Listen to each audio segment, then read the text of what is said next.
Sigma Alpha Epsilon, celebrating 150 years of excellence.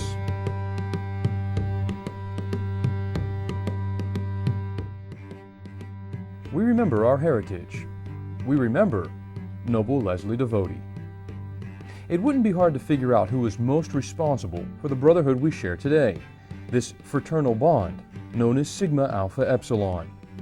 And even though we learned the founders by heart, as a group of 8, only one of them can be credited for igniting the spark 150 years ago.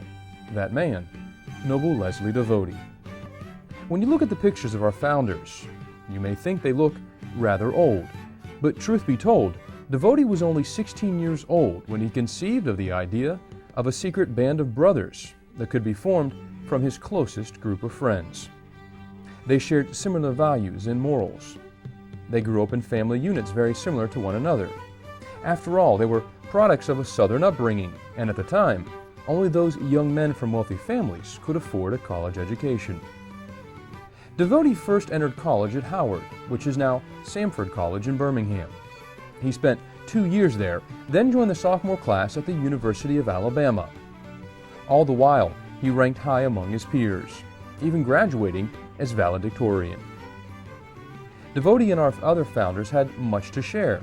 They loved the classics, for they were students of literature and history and had a clear vision of what they could share in a fraternal bond.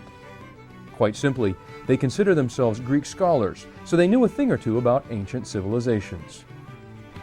No one is sure the exact date when they conceived of the idea for Sigma Alpha Epsilon, though we know it took place on the Black Warrior River banks in the autumn of 1855.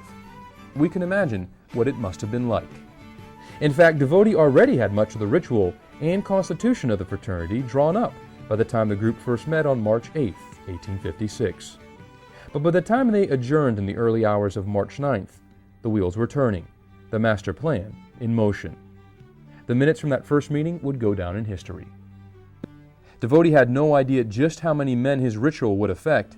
He never dreamt almost 300,000 men would share those same beliefs and live out their own experiences in Sigma Alpha Epsilon. DeVotie, like his counterparts, remained loyal to his homeland during the Civil War and accepted his responsibility as chaplain with the cavalry.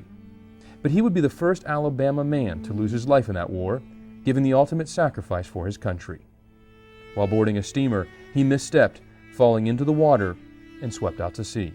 Days later, he washed ashore, and the state erected a permanent marker in honor of his life. Such a loss for all of us, especially because he was only 23 at the time. But he surely accomplished more in those 23 years than some people accomplish in a lifetime. Most of all, he ensured his concept of SAE could be carried on among his brothers, generation to generation. Had it not been for Noble Leslie DeVotie, we would not be here today. We could not call our experience Sigma Alpha Epsilon and use our guiding motto, Phi Alpha. Sigma Alpha Epsilon remembers our brother, Noble Leslie DeVotie.